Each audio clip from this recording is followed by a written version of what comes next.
Bom dia, amigos. Então chegamos finalmente ao vídeo do ratinho. Esse é o vídeo que eu fiz a propaganda no primeiro post no Facebook, em que eu avisava que eu queria ser youtuber. Eu usei essa mesma questão para falar, olha, é esse tipo de problema que eu vou resolver. E finalmente chego nela. Antes de começar, de ler a questão, raciocinar um pouco, eu vou comentar sobre uma história, um caos, né, que tem uma relação com a resolução da questão, que é o seguinte: eu estava flertando com uma moça, já não era mais nenhum menino, devia ter lá meus 24, 25 anos. E, bom, conversei com essa moça por redes sociais, Facebook, e depois que a gente conversou, eu fui ver a nossa conversa de novo, para ver se tinha algo nas entrelinhas que eu não tinha percebido. E eu tenho um hábito que não é muito higiênico, mas é um hábito que eu tenho, que é o de fazer minhas necessidades enquanto mexo no celular. Eu faço isso, muitos homens fazem. Não tenho muito orgulho, mas preciso contar pelo desenvolvimento da história. Então eu estava lá verificando se tinha alguma conversa ali, alguma intenção da moça que eu não tinha percebido em tempo real.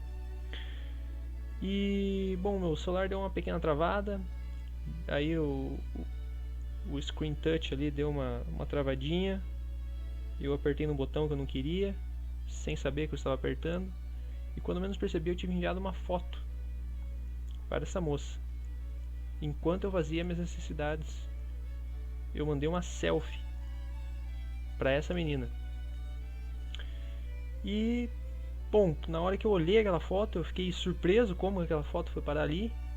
E, bom, eu estava desprevenido e fiquei alerta, fiquei totalmente chocado, transtornado.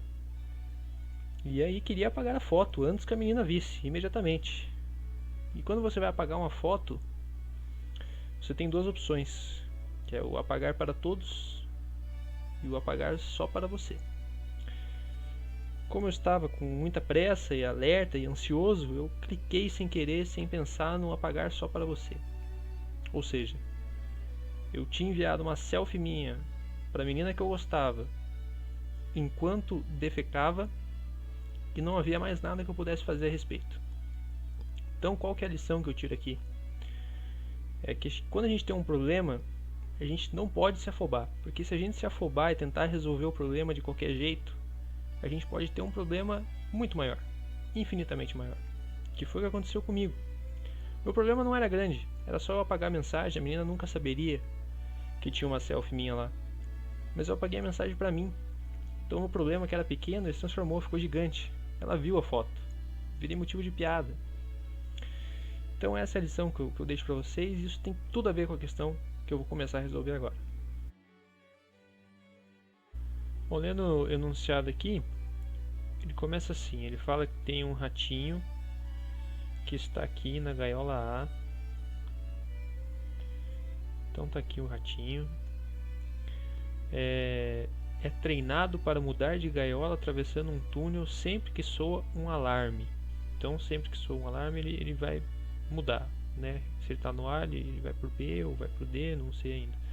Cada vez que soa o alarme, o ratinho escolhe qualquer um dos túneis incidentes à sua gaiola com igual probabilidade e sem ser afetado por escolhas anteriores. Qual a probabilidade de que após o alarme soar 23 vezes o ratinho ocupe a gaiola B? Assim, é uma questão que envolve probabilidade, e você vê aqui que ele fala assim, ó, o alarme vai soar 23 vezes. Aí não é uma questão comum de probabilidade, tá? Não sei pra vocês, mas pra mim não é. Se ele fala assim, o alarme vai soar 2 vezes, qual a probabilidade de estar em B? Beleza, você faz a continha na mão, no braço, só usa a probabilidade e sai. Mas 23 vezes, não, você não vai fazer isso. Qual que é o truque aqui, e essa questão é parecida com várias outras, eu só vou dar a ideia, tá? Eu vou pular muita conta aqui. Mas ela é parecida com várias outras pelo seguinte: você consegue falar qual que é a probabilidade de ele estar em um local após n vezes em função da probabilidade dele estar em outros locais após n menos uma vezes. Ou seja, eu consigo dizer a probabilidade se eu souber a probabilidade no passo anterior. Como assim? Por exemplo, qual que é, eu vou chamar aqui Pn de A. Eu vou usar essa notação aqui para representar o seguinte: a probabilidade de ele estar em A após o alarme soar n vezes. Olha, o que acontece se ele estiver em D? Se ele estiver em D, ele só pode ir para o A e para o E. E ele vai escolher com igual probabilidade, então a probabilidade dele ir para o A, dado que ele estava em D no passo n-1, é 1 meio. Então isso aqui vai ser Pn-1 de D vezes, a probabilidade dele estar em D no n-1 vezes 1 meio, que é a probabilidade dele ir para o A. Mas não é essa a única opção. Tem outra opção que ele está em B também. Vai ser Pn-1 de B sobre, aí no B é diferente, né? Porque ele pode ir para o A, para o E ou para o C. Então é 1/3. Então é sobre 3. Isso aqui eu posso fazer para todas as gaiolas, tá? E eu vou fazer. Só que eu vou pular essas contas. Não vou pular. Essa conta aqui eu não vou pular. As próximas eu pulo. Como é que eu faço isso aqui para o B? Pn de B em função do n-1. Para ele ir para o B, ele tem que estar no A, no E ou no C. Se ele está no A, então vai ser Pn-1 de A sobre 2. Porque se ele está no A, a probabilidade de ir para o B é 1 meio. Mais, se ele está no E, é 1/3. Pn-1E sobre 3. Mais, se ele está no C, é 1 meio também. Pn-1 de C sobre 2. Vou fazer para o C. PNC. Ele pode estar no B ou no F. Então vai ser Pn-1 de B sobre 3 mais Pn-1 de F sobre 2. Pessoal, eu mudei de ideia, tá? Eu não vou fazer essas contas aqui gravado, eu vou fazer e depois eu vou voltar. Tá, então eu fiz as contas para cada um deles, né? A, B, C, D, E até o F, e escrevi em função dos anteriores, que é o Pn-1 de A, B, C, D, E, F. Eu pulo as contas, pessoal, não é... É um pouco de pressa, mas assim, é mais para não entediar quem estiver assistindo, porque a ideia estava clara e aí era só fazer continha, tá? Mas esses aqui são os valores, ó, Pn de D, Pn de E, Pn de F, assim vai. Se eu chamar, definir dois vetores aqui, Pn vai ser esse vetor aqui, que tem Pn de A, Pn de B até o Pn de F. Consequentemente, o Pn-1 vai ser esse vetor aqui, que tem o Pn-1 de A, de B, C até o F. Isso significa que eu consegui escrever o Pn como sendo uma combinação linear, não é uma combinação linear, mas é uma matriz multiplicando Pn-1, né? E isso aqui resolve o problema, e geralmente quando você tem questão de probabilidade, isso aqui resolve o problema.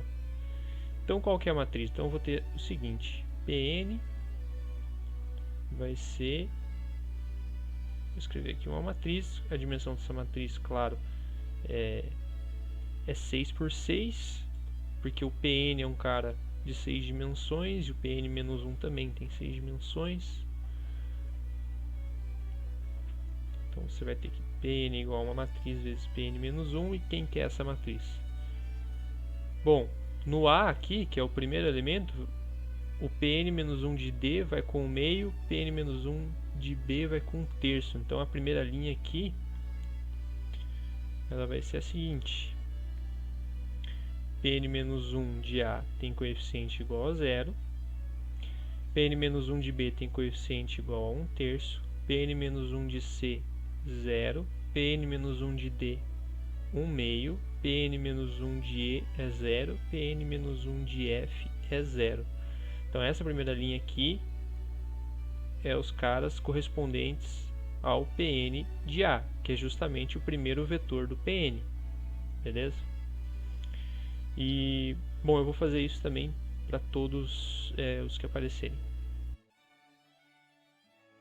Bom, então terminei de fazer as contas aqui, e Pn então é uma matriz vezes o Pn-1.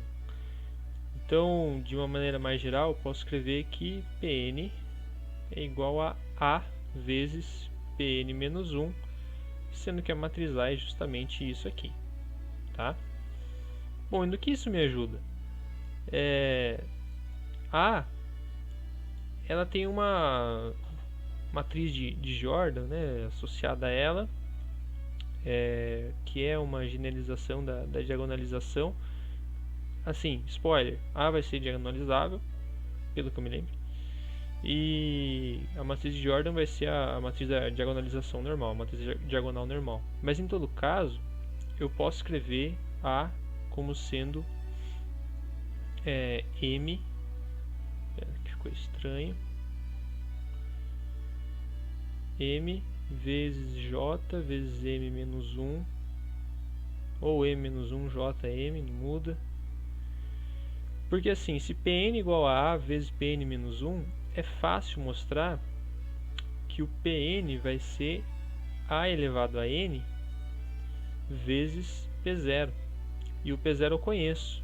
Porque qual que é a probabilidade dele estar no A após soar o alarme 0 vezes? É 1. Ele está no A e 0 para o resto. O meu problema vai ser esse A elevado a N, porque levar uma matriz a N não é fácil. Mas se a gente tiver uma forma canônica dela, uma decomposição esperta, fica fácil.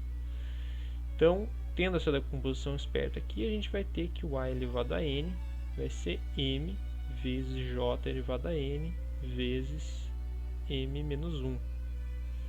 E esse cara aqui é fácil de calcular. Qual que é o problema? É que A é uma matriz 6 por 6. Como é que faz para decompor uma matriz 6 por 6? Tem que achar o polinômio característico. Vai ser um polinômio de sexto grau. Depois vai ter que calcular 6 autovetores, né? Tem que ver quantos autovalores que vai dar. Ver se a matriz é diagonalizável. Na época, eu resolvi essa questão, eu percebi o seguinte, que essa matriz aqui, eu posso dividir ela em bloquinhos. Então você tem aqui, esse cara em azul é exatamente igual a esse cara aqui em azul. E a outra parte também é igual, que é uma matriz diagonal, que está aqui em verde, tá? Então essa matriz A, ela pode ser decomposta em 4 blocos, que só tem 2 matrizes distintas, né? Sei lá, o A pode ser B, C, C, B. E B é diagonal. E daí dá para você achar os autovalores, autovetores de A pela definição, em função de autovalores e autovetores das matrizes B e C.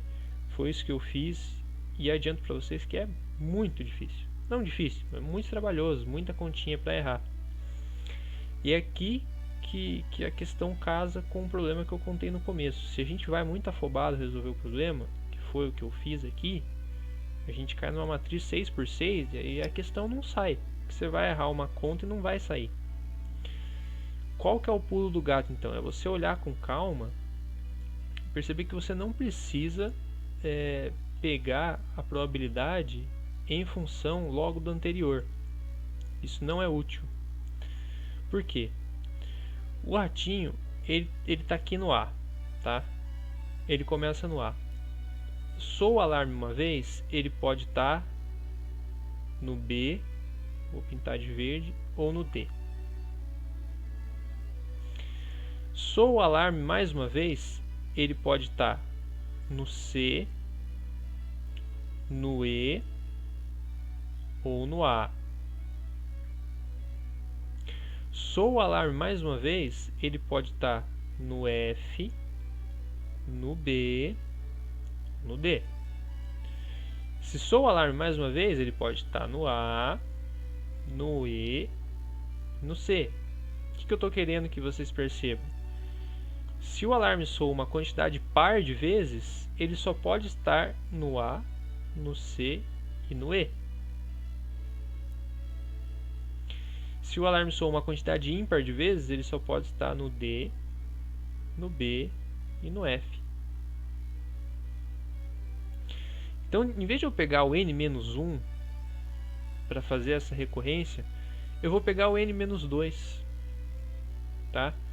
Pegando o n-2, eu vou ter que esse Pn aqui, eu vou escolher só 3 deles, né?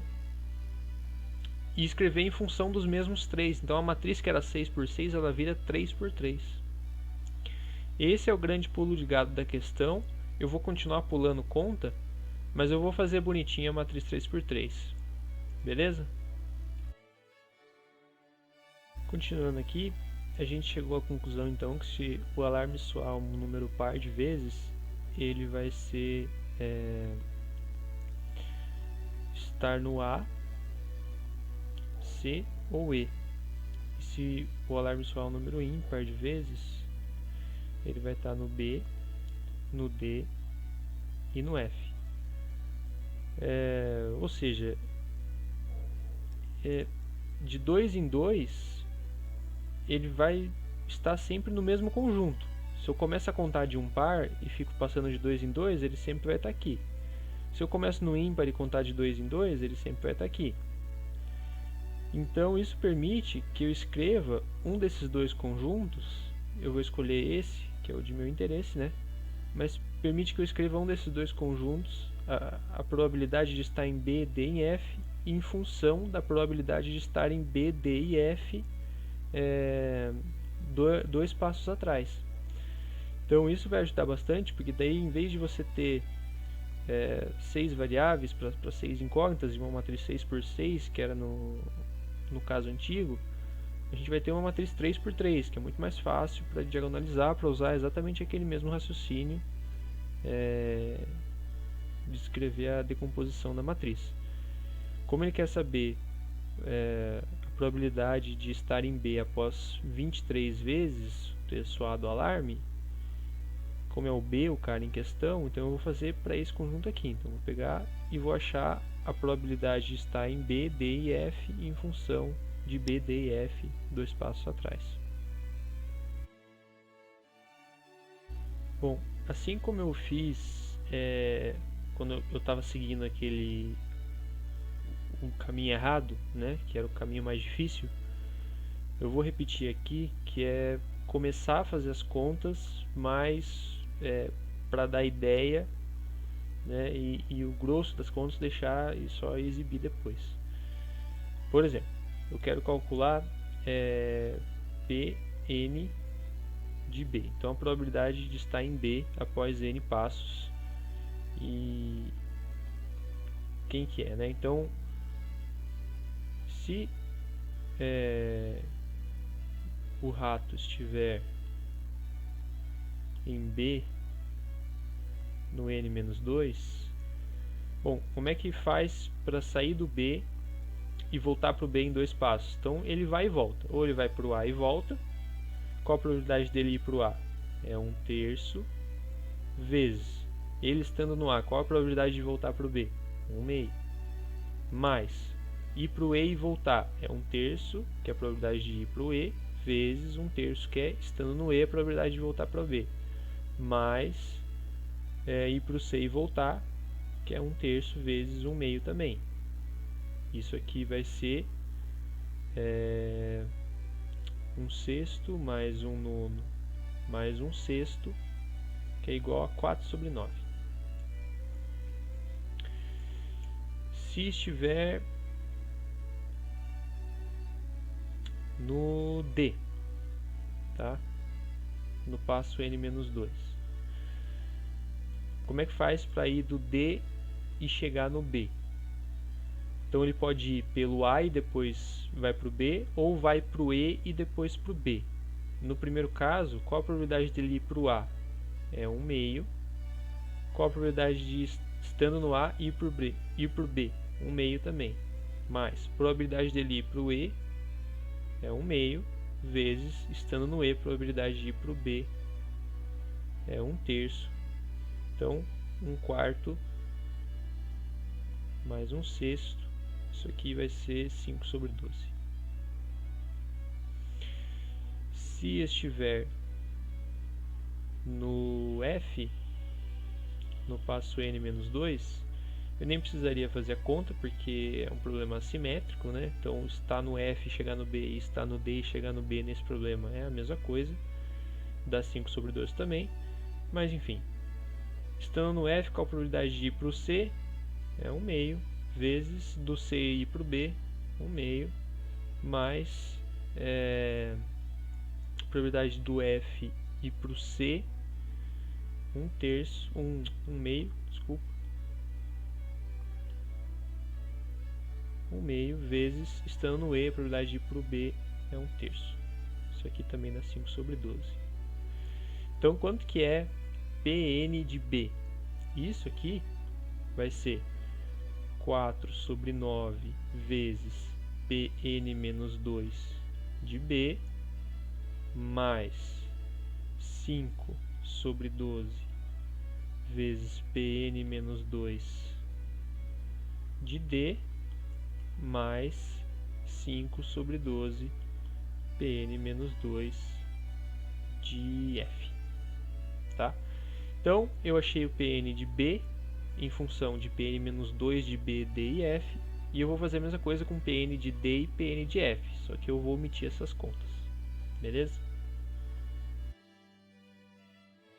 Bom, deduzindo então a fórmula para D e F, eu fiz o Pn de B com vocês. Para fazer Pn de D e Pn de F é bastante análogo, tá? É uma questão de probabilidade. E daí eu escrevi já na forma matricial aqui. Então, Pn de B, Pn de D, Pn de F, né? Esse vetor vai ser essa matriz que eu chamei de A, 3×3, vezes o vetor que são as probabilidades referentes ao n-2. Então, a gente pode escrever assim que Pn vai ser igual a A vezes Pn menos 2, para quais valores de n? Bom, aqui eu estou pegando n ímpar,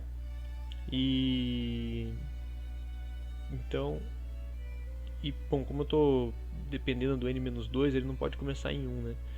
Então, para n maior ou igual que 3 e n ímpar, tá? Beleza. E vou fazer então uma mudança de variável aqui nesse n, para justamente pegar os ímpares, né? Então, se o n é um ímpar maior ou igual que 3, eu vou escrever o n como sendo 2k mais 1. Então, eu tenho que o n é ímpar maior ou igual que 3, se e somente se o k é natural maior ou igual que 1. Então, eu vou ter p 2k mais 1 vai ser igual a matriz A vezes p 2k mais 1 menos 2, e esse cara aqui eu vou escrever de uma forma mais útil para mim, que é 2k menos 1 mais 1. Então, isso aqui em cima é 2k menos 1, que é a mesma coisa que 2 vezes k menos 1 mais 1, tá? É a mesma coisa, só que daí eu sei que o que está indexando aqui a minha fórmula é este rapaz aqui. E aí ele está acompanhando o k e o k menos 1. Então eu vou ter isso aqui, P2K mais 1 igual a matriz A vezes P2 vezes K menos 1 mais 1.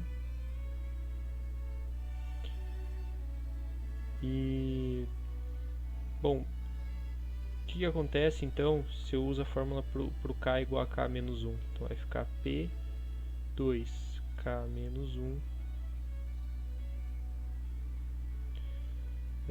vai ser igual a vezes P2K menos 2 mais 1. Então esse cara aqui de cima ele vai ser A ao quadrado P2K menos 2 mais 1. E seguindo esse raciocínio aqui, e aí é fácil provar usando indução, isso aqui vai ser o A elevado a quem? Ao K vezes P elevado a... elevado não, P de índice 2K menos K mais 1, que é exatamente igual ao A elevado a K vezes P1. Tá? E essa é a fórmula aqui que a gente vai usar para resolver o problema. Então, P2K mais 1 vai ser igual a elevado a K vezes P1. Eu tenho P1? Sim, porque eu consigo calcular o P1 a partir do P0, que é a situação inicial, né? Quem que vai ser o P1? Se ele começa em A, a probabilidade de ele estar em B após soar uma vez o alarme vai ser 1/2. Então, P1B é 1/2. E a mesma coisa para o D, que está saindo do A. P1D é 1/2 também. E o P1F, não tem como ele chegar lá em um passo só, saindo do A, é 0. Então, o P1 é esse vetor aqui, 1/2, 1/2, 0. Bom, então eu tenho o P1, eu tenho a matriz A, eu quero descobrir o P23, que é a mesma coisa que fazer quando K é igual a 11, né? O que falta para mim? Bom, falta diagonalizar a matriz A. Se eu conseguir diagonalizar a matriz A, é só eu fazer o K igual a 11 e tudo sai. E, bom, aqui eu começo a pular as contas, tá? Só uma coisa que eu queria que vocês notassem é a soma das colunas da matriz A são todas iguais a 1, tá? Isso é legal porque já me dá de antemão que 1 é um alto valor. Isso funciona, é verdade, tá? E que mais? Bom, então é isso, porque eu vou diagonalizar, vou calcular o polinômio característico, ele vai dar um polinômio de grau 3. Eu já sei que 1 é um alto valor, então esse polinômio de grau 3 eu consigo transformar em um polinômio de grau 2. E aí é só usar a fórmula de Bhaskara, achar cada um dos autovalores, e aí para cada autovalor achar os autovetores. Vejo se é diagonalizável bonitinho, e aí continuamos. Bom, então eu tinha chegado nessa matriz A aqui, que é essa matriz cheia de frações, e a gente precisa diagonalizar ela, né? E, bom, fiz um comentário que ficou meio solto, vou explicar melhor aqui, que é o de que se a soma de todas as colunas dá 1, então 1 é um alto valor. Isso é verdade para qualquer constante, tá? Então se a soma de todas as colunas dá sempre uma mesma constante, então essa constante é um alto valor. Por quê? Vou escrever aqui no cantinho.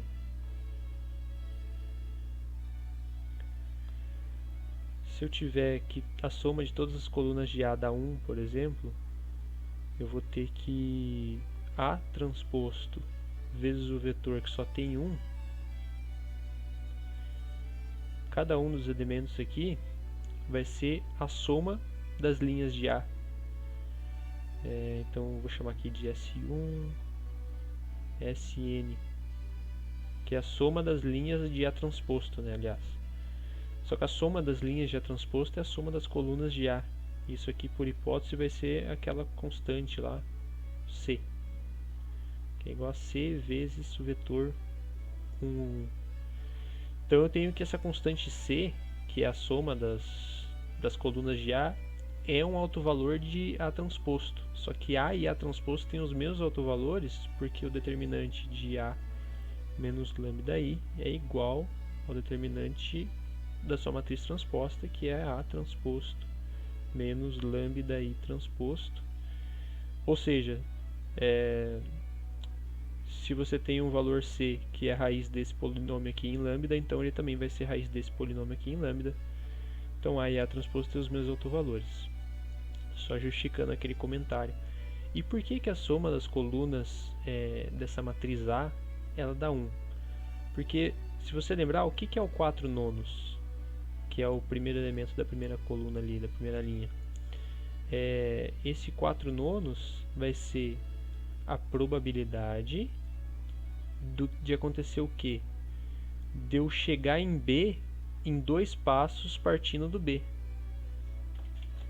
Então vou escrever aqui por extenso. Chegar em B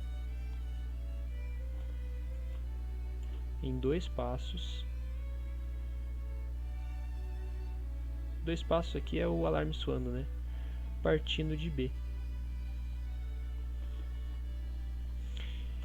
E o que é o cara abaixo do 4 nonos? O 5 sobre 18.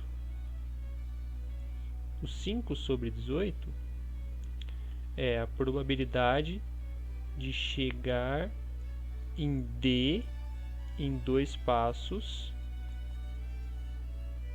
partindo de B. E o 5 sobre 18 vai ser a probabilidade de chegar em F em 2 passos partindo de B. E como eu comentei que quando eu sou um número ímpar, de 2 em 2, né, ele fica sempre no mesmo conjunto, então partindo de B ele tem que chegar em um desses 3. Então a soma das probabilidades de cada um tem que dar 1. Isso serve para todas as colunas, tá? Bom, só eu tinha comentado isso no outro trechinho ali e estava faltando justificar. Mas vamos de fato agora fazer as contas para fazer a diagonalização dessa matriz A. Em vez de pegar essa matriz A no seco, que é uma matriz que tem muita fração, as contas vão ficar chatinhas. Então o que eu fiz? Eu multipliquei por 36, porque daí em vez de trabalhar com fração, eu trabalho com número inteiro. E eu tenho que 36 vezes a matriz A é uma matriz que só tem número inteiro, essa aqui, 16, 15, 15. E os autovalores de 36A têm relação com os autovalores de A, tá? Porque se eu tiver que AV igual a lambda V, e eu multiplicar por uma constante, então eu vou ter CAV igual a C lambda V. Então todos os autovalores de A, de 36A, tem uma relação com os autovalores de A, que é só dividir por 36 depois, tá? Então beleza, daí eu fiz isso aqui, eu já vou colocar quem é o polinômio característico dessa 36A, menos lambda ao cubo mais 46 lambda ao quadrado, menos 369 lambda mais 324, as contas não ficam bonitinhas, né, mas é o que tem. Como eu já tinha pontuado que 1 é um autovalor de A, 36 é um autovalor de 36A, então eu posso dividir esse polinômio por lambda menos 36 para decompor e achar as outras raízes, né? Então eu vou ter aqui que o resultado da divisão é menos lambda quadrado mais 10 lambda menos 9, e as raízes disso aqui é 9 e 1, tá? Usando soma produto ou Bhaskara. Então, os autovalores de 36A são 36, 1 e 9, tá? Bom, e acabei de apagar a continha aqui, mas se AV igual a lambda V, então CAV igual a C lambda V significa que A e C vezes A têm os mesmos autovetores. Então eu não preciso voltar agora para a matriz A, eu posso continuar na matriz 36A para achar os autovetores. Bom, então terminando aqui as contas, terminando não, né? Fazendo mais uma parte, A gente não precisa sair da matriz 36A para diagonalizar. Então, relacionado ao lambda 1, que é igual a 36, eu vou ter o autovetor 3, 2, 2. Ao lambda 2, que é igual a 1, vou ter o menos 2, 1, 1. E ao lambda 3, que é 9, eu vou ter o 0, 1, menos 1. Lembrando que para cada autovalor, para cada autovetor, aliás, um múltiplo desse autovetor continua sendo autovetor, múltiplo não nulo. Então, se você achar, por exemplo, 3 meios, 1, 1 relacionado ao 36, é a mesma coisa, tá? É só um múltiplo desse vetor aqui. Então, a matriz M vai ser 3, 2, 2, menos 2, 1, 1, 0, 1, menos 1. A matriz D eu tenho que colocar os autovalores na mesma ordem que eu coloquei os autovetores da matriz. Vai ficar 36, 1 e 9 na diagonal. E a matriz inversa vai ser 1 dividido por 14, essa constante fora, vezes essa matriz aqui, que é 2 menos 4, 0, 2, 3, 7, 2, 3, menos 7. Tá? Como eu tenho 36A vezes M igual a M vezes a matriz diagonal, que é a definição, né, de ser autovetor e autovalor, etc., eu vou ter que A é igual a M vezes D sobre 36 vezes M menos 1. Aqui sim eu me livro do 36, que eu jogo ele para dentro da matriz diagonal. Daí aqui vai aparecer 1, 1 sobre 36 e 1 quarto dentro da matriz diagonal. Então agora eu tenho todos os meus elementos para fazer as contas e para encerrar a questão. Porque como eu tenho a decomposição espectral aí acho que não é espectral, espectral só para simétrico. Tenho uma decomposição da matriz A, então eu consigo calcular a elevado a k e eu vou conseguir fazendo k igual a 11 e eu vou ver o que aconteceu, qual a probabilidade de o cara estar em B, o cara não, o ratinho, depois de soar 23 vezes o alarme. Beleza? Então agora é só finalizar. E agora, finalizando aqui a questão, então a gente volta para aquela expressão que P 2k mais 1 igual a elevado a k vezes P1, onde P1 é justamente o primeiro vetor das probabilidades, não é o primeiro, né, é o segundo, que eu começo no zero, mas é esse fulano aqui, 1 meio, 1 meio, 0, né, e, bom, daí a gente já tem o M, já tem o D, eu troquei o D dividido por 36 por D barra, tá? Só para não ficar igual a notação. Mas a gente tem o M, a gente tem o D barra, a gente tem o M-1, a gente tem o P1. Então agora é só calcular. M-1 vezes P1, fazendo as contas, vai dar 1 sobre 28, e o vetor aqui é 417. Eu fiz as multiplicações, não multipliquei matriz por matriz, eu fui fazendo sempre a multiplicação pelo vetor. Aliás, esse é o jeito certo de você fazer computacionalmente, tá? Você evite matriz por matriz, faz sempre matriz vezes vetor. O D barra elevado a k vezes o vetor que eu acabei de calcular vai ser 1 sobre 28 vezes o vetor 4, 1 sobre 36 elevado a k, 7 sobre 9 elevado a k. E aí eu vou pegar esse vetor aqui resultante e vou multiplicar por m. Então m vezes esse vetor, mas eu não vou multiplicar tudo porque eu só quero b. E o b é a primeira entrada do vetor, e a primeira entrada do vetor vai dar 3 sétimos menos 1 sobre 14 vezes 36 elevado a k. Eu deixei tudo em função de k pela curiosidade, né? Qual que é o limite quando k tende a infinito? É 3 sétimos. Então a probabilidade dele estar no b numa rodada ímpar suficientemente grande vai ser 3 sétimos. E para o caso especial, que é o do 23, é justamente quando k é igual a 11, tá? Então a resposta final, vou deixar grandão, é 3 sétimos menos 1 sobre 14 vezes 36 elevado a 11. 36 elevado a 11 é um número gigantesco, inimaginável. Talvez um pouquinho imaginável. Mas ele é gigantesco, dividir por 36 elevado a 11 é muito menor do que o erro da máquina na estratégia que a gente vai utilizar para ver se esse resultado deu certo. Então o hands-on, que eu vou deixar para o próximo vídeo, e vai ser meio capenga, ele vai ser capenga por esse motivo também, porque esse 14 vezes 36 elevado a 11 ele é tão pequeno que se eu tiver errado não vai fazer diferença nenhuma. O que vai sobrepor mesmo é o 3 sétimos aqui. Beleza? Então esse fecha o primeiro vídeo, e o hands-on disso aqui é no próximo em Python. Beleza? Um abraço.